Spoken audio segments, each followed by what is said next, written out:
Hello, welcome back to Kaiju Tutorials. In this part of the Simple Inventory tutorial series, we are going to create the update method. So we're going to call router, then put, which put is the verb that is used for update methods, and we're going to we're going to specify a endpoint name.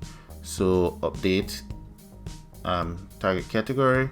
We're going to create the function. We're going to take a request and a response. Then we're going to set the header. So we're going to copy the header just for the interest of time. Then we're going to create a try catch to capture any errors that may occur.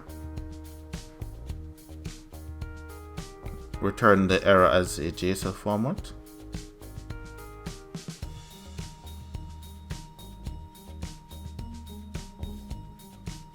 Then we need to create a constant that will contain the result.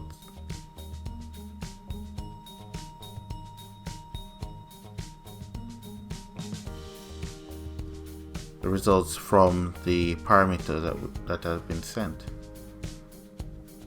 So what we want is from the body. So we're going to send a series of values inside the JSON body.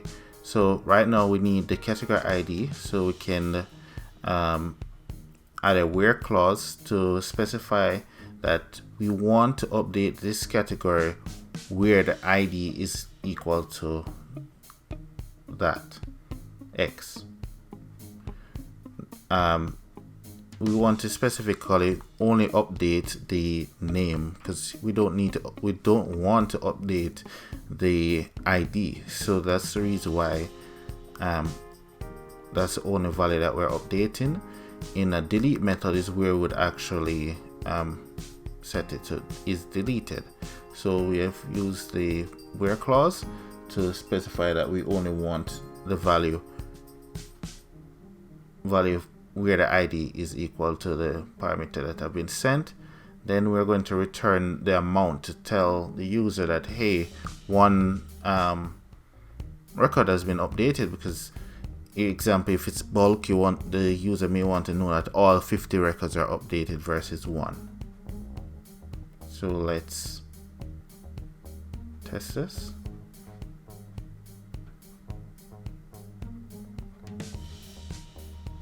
So put, and we need to place the name of the endpoint. Then we need to specify the body as JSON format. Then so we need to send two things. We need to send the ID, category ID, and the new name that we would like to use.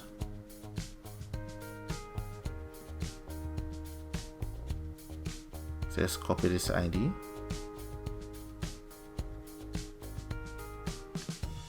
And let's set a name instead of category name, which it will be a string. Let's call it clothing. And as you see, one record has been updated. Let's verify that it works.